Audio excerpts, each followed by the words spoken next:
श्रीमद्भागवत महापुराण चतुर्थ श्रीमद्भागवत महापुराण चतुर्थ स्कंध अथेक त्रिंशोध्याय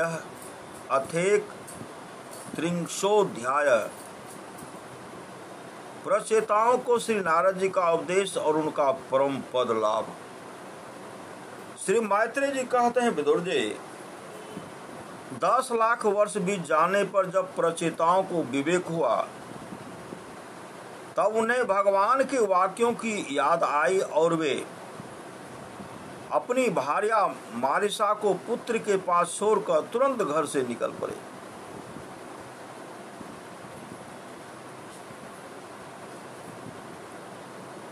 वे पश्चिम दिशा में समुद्र के तट पर, जहां जाजली मुनि ने सिद्धि प्राप्त की थी, जा पहुंचे और जिससे समस्त भूतों में एक ही आत्म तत्व विराजमान है, ऐसा ज्ञान होता है, उस आत्म विचार रूप ब्रह्म सत्र का संकल्प करके बैठ गए। उन्होंने प्राण, मन, वाणी और दृष्टि को वश में किया तथा शरीर को निश्चेष्ट, अस्थिर और सीधा रखते हुए आसन को जीतकर चित्त को विशुद्ध पर ब्रह्म में लीन कर दिया। ऐसी स्थिति में उन्हें देवता और असुर दोनों के ही वंदनीय श्री नारद जी ने देखा। नारद जी को आया देख प्रचेतागण खड़े हो गए और प्रणाम करके आदर सत्कार पूर्वक देश काल अनुसार उनकी विधिवत पूजा की। जब नारद जी सुख पूर्वक बैठ गए तब वे कहने लगे। प्रचेताओं ने कहा, देवर्षे,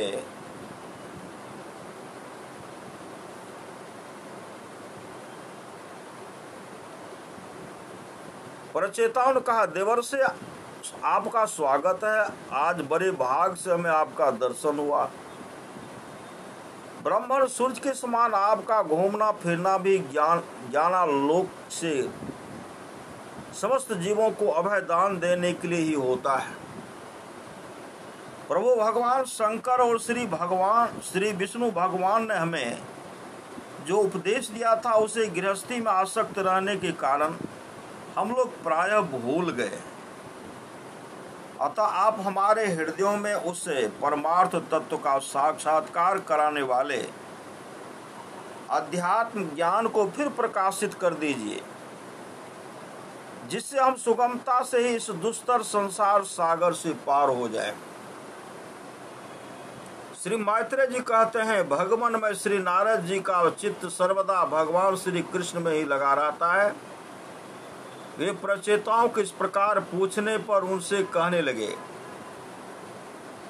श्री नारद जी ने कहा, राजाओं, इस लोक में मनुष्य का वही जन्म, वही कर्म, वही आयु, वही मन और वही वाणी सफल है जिसके द्वारा सर्वात्मा सर्वेश्वर श्री हरि का सेवन किया जाता है। जिनके द्वारा अपने स्वरूप का साक्षात्कार कराने वाले श्री हरि को प्राप्त न किया जाए, उन माता पिता की पवित्रता से, यज्ञोपवीत संस्कार से एवं यज्ञ दीक्षा से प्राप्त होने वाले उन 3 प्रकार के श्रेष्ठ जन्मों से, वेदोक्त कर्मों से, देवताओं के समान दीर्घ आयु से, शास्त्र ज्ञान से, तप से, वाणी की चतुराई से, अनेक प्रकार की बातें याद रखने की शक्ति से, तीव्र बुद्धि से, बल से, इंद्रियों की पटुता से, योग से, सांख्य, आत्मानात्म विवेक से, संन्यास और वेदाध्ययन से तथा व्रत वैराग्य आदि अन्य कल्याण साधनों से भी पुरुष का क्या लाभ है। वास्तव में समस्त कल्याणों की अवधि आत्मा ही है और आत्मज्ञान प्रदान करने वाले श्री हरि ही संपूर्ण प्राणियों की प्रिय आत्मा है। जिस प्रकार वृक्ष की जड़ सींचने से उनके तना, शाखा, उपशाखा आदि सभी का पोषण हो जाता है, और जैसे भोजन द्वारा प्राणों को तृप्त करने से समस्त इंद्रियां पुष्ट होती हैं, उसी प्रकार श्री भगवान की पूजा इस सब की पूजा है। जिस प्रकार वर्षा काल में जल जल सूर्य के ताप से उत्पन्न होता है और ग्रीष्म ऋतु में उसी की किरणों में पुनः प्रवेश कर जाता है, तथा जैसे समस्त चराचर भूत पृथ्वी से उत्पन्न होते हैं और फिर उसी में मिल जाते हैं, उसी प्रकार चेतनात्मक यह समस्त प्रपंच श्री हरि से ही उत्पन्न होता है और उन्हीं में लीन हो जाता है। वस्तुतः यह विश्वात्मा श्री भगवान का वह शास्त्र प्रसिद्ध सर्वोपाधि रहित स्वरूप ही है।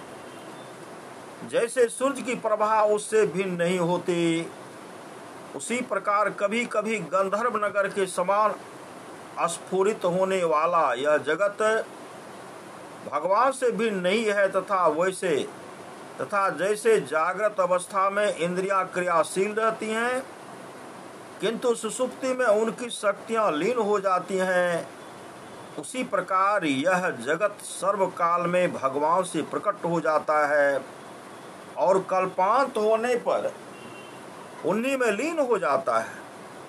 स्वरूपतः तो भगवान में द्रव्य क्रिया और ज्ञान रूपी त्रिविध अहंकार की कार्यों की तथा उनके निमित्त से होने वाले भेद भ्रम की सत्ता है ही नहीं। निरपतिगण, जैसे बादल अंधकार और प्रकाश ये क्रमशः आकाश से प्रकट होते हैं और उसी में लीन हो जाते हैं, किंतु आकाश इनसे लिप्त नहीं होता, उसी प्रकार ये सत्व रज और तमोमयी शक्तियां कभी पर ब्रह्म से उत्पन्न होती हैं और कभी उसे में लीन हो जाती हैं। इसी प्रकार इनका प्रवाह चलता रहता है, किंतु इससे आकाश के समान असंग परमात्मा में कोई विकार नहीं होता।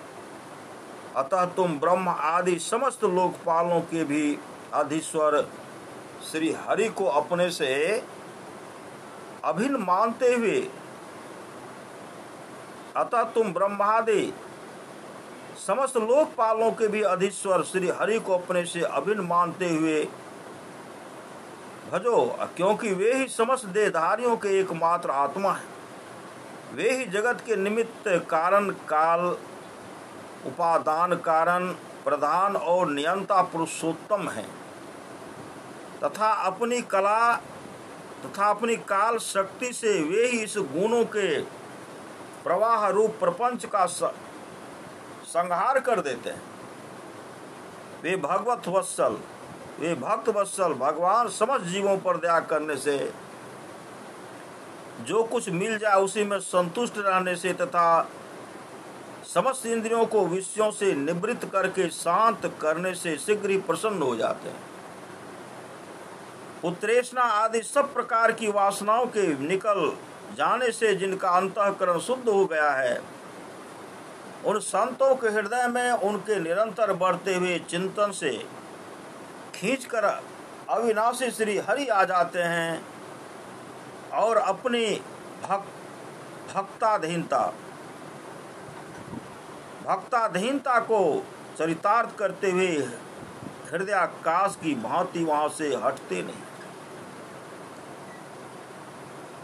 भगवान को ही सर्वस्व मानने वाले निर्धन पुरुषों पर ही प्रेम करते हैं,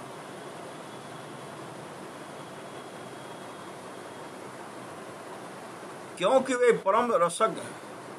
भगवान तो अपने को ही सर्वस्व मानने वाले निर्धन पुरुषों पर ही प्रेम करते हैं, क्योंकि वे परम रसज्ञ हैं। उन अकिंचनों की अन्याश्रया अहेतु की भक्ति में कितना माधुर्य होता है, इसे प्रभु अच्छी तरह जानते हैं। जो लोग अपने शास्त्र ज्ञान धन कुल और कर्मों के मद से उन्मत्त होकर जो लोग अपने शास्त्र ज्ञान धन कुल और कर्मों के मद से उन्मत्त होकर ऐसे निष्किंचन साधु जनों का तिरस्कार करते हैं, उन दुर्बुद्धियों की पूजा तो प्रभु स्वीकार ही नहीं करते। भगवान स्वरूपानंद से ही परिपूर्ण है। भगवान स्वरूपानंद से ही परिपूर्ण है। उन्हें निरंतर अपनी सेवा में रहने वाले लक्ष्मी जी तथा उनकी इच्छा करने वाले नरपति और देवताओं की भी कोई परवाह नहीं है। इतने पर भी वे अपने भक्तों के तो अधीन ही रहते हैं। ओहो, ऐसे करुणा सागर श्री हरि को कोई भी कृतज्ञ पुरुष थोड़ी देर के लिए भी कैसे छोड़ सकता है। श्री मैत्रेय जी कहते, विदुर जी, भगवान नारद ने प्रचेताओं को इस उपदेश के साथ साथ और भी बहुत भी भगवत संबंधी बातें सुनाई। इसके पश्चात वे ब्रह्मलोक को चले गए। प्रचेतागण भी उनके मुख से संपूर्ण जगत के पाप रूपी मल को दूर करने वाले भगवत चरित्र सुनकर भगवान के चरण कमलों का ही चिंतन करने लगे और अंत में भगवत धाम को प्राप्त हुए। इस प्रकार आपने जो मुझसे श्री नारद जी और प्रचेताओं के भगवत कथा संबंधी संवाद के विषय में पूछा था, वह मैंने आपको सुना दिया।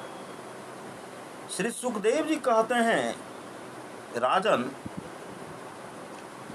यहाँ तक कि स्वयंभू मनु के पुत्र उत्तानपाद के वंश का वर्णन हुआ। अब प्रियव्रत के वंश का विवरण भी सुनो।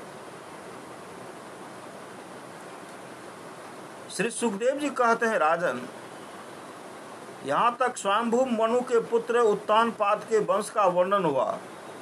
अब प्रियव्रत के वंश का विवरण भी सुनो। राजा प्रियव्रत ने श्री नारद जी से आत्मज्ञान का उपदेश पाकर भी राजभोग किया था तथा अंत में इस संपूर्ण पृथ्वी को अपने पुत्रों में बांट कर वे भगवान के परम धाम को प्राप्त हुए। राजन, इधर श्री मैत्रेय जी के मुख से यह भगवत गुणानुवाद युक्त पवित्र तथा सुनकर विदुर जी प्रेम मग्न हो गए। भक्ति भाव का उद्रेक होने से उनके नेत्रों से पवित्र आंसुओं की धारा बहने लगी तथा उन्होंने हृदय में भगवत चरणों का स्मरण करते हुए अपना मस्तक मुनिवर मैत्रेय जी के चरणों पर रख दिया।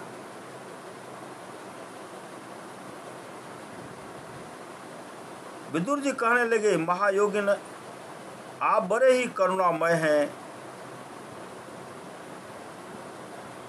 आज आपने मुझे अज्ञान अंधकार के उस पार पहुंचा दिया है जहां अकिंचनों के सर्वश्री हरि विराजते हैं। श्री सुखदेव जी कहते हैं, मैत्रेय जी को उपर्युक्त कृतज्ञता सूचक वचन कहकर तथा प्रणाम कर विदुर जी ने उनसे आज्ञा ली और फिर शांत चित्त होकर अपने बंधुजनों के मिलने के लिए वे हस्तिनापुर चले गए। राजन, जो पुरुष भगवान के शरणागत परम भागवत राजाओं का यह पवित्र चरित्र सुनेगा, उसे दीर्घ आयु, धन, सुयश, क्षेम, सद्गति और ऐश्वर्य की प्राप्ति होगी। श्री सद्गुरु महाराज की जय। इति श्रीमद्भागवते महापुराणे वयासिक्याम् अष्टादश साहस्र्यां पारमहंस्यां संहितायां चतुर्थस्कन्धे प्रचेतसोपाख्यानं नामेत्रिंशोऽध्यायः। इति चतुर्थ स्कन्धः समाप्तः। हरि ओम तत्सत। हरि ओम तत्सत।